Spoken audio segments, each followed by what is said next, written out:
Hey guys, welcome back. Today we're going to talk about subject 2 and the process and how simple the process can be to go ahead and place something into a trust. Okay?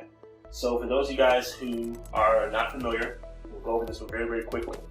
What we do with subject 2 when it comes to dealing with residential properties that already have existing loans or mortgages on them, what we do is we go ahead and put that property into a trust. The way we put a property into a trust is very simple. It is not meant to be complex. And I'm hoping that this diagram and me walking through it makes more sense, okay? So let's begin.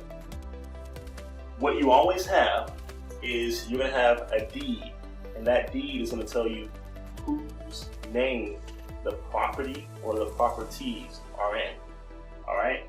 So if the properties are in the name of Mary Smith, for example, okay, then what's going to happen is you're going to draw up a quitclaim deed where Mary Smith is the grantor. Mary Smith is the grantor. Now Mary Smith is then going to quit her claim or rights to the real estate, right? And she's going to relinquish that by putting her name on a quitclaim deed. And then in the quitclaim deed, it says that the recipient will be a trust. All right. Now there are multiple ways to do this as far as revocable, irrevocable trust, all these different types of trust, right? And we go into that more. If you guys are interested, just click below. But she is going to, Mary Smith in this example, is going to quitclaim her property over to a trust that you will create. Now, to create a trust on your own, outside of a notary stamp, it may be anywhere from $30 to $40, okay?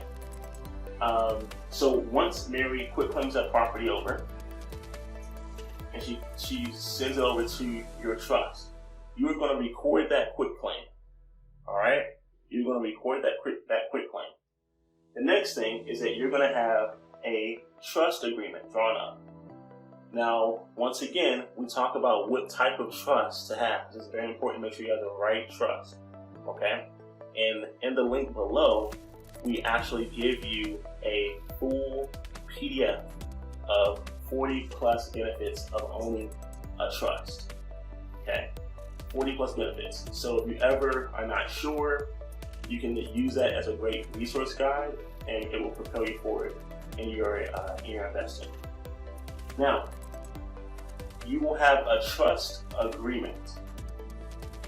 And on this trust agreement, you will have to decide whether Mary Smith will be the grantor or whether you or someone else will be the grantor.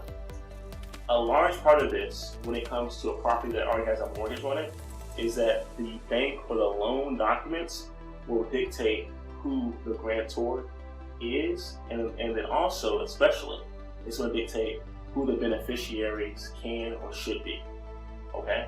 So who your grantor is and who your beneficiaries can or should be. That will be expressed in your loan documents.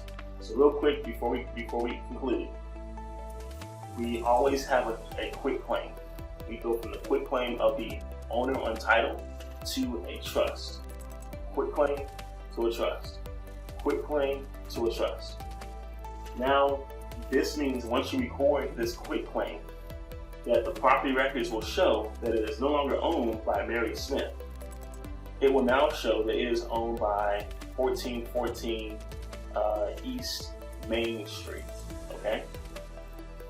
So this is so vital. Now that you have a trust, you have to have the right trust agreement in place to where it works out who the trustee is, who the beneficiaries are, who the grantors are, etc., okay? So I hope that serves you guys. If you are looking to learn more about trust and how you can use them for investments, for real estate, and also for buying businesses, click the link below, download a copy of the 40 plus ways that you can use a trust in your business and also use it when it comes to investing in real estate. Thanks so much for your time, and I will see you guys on the next video.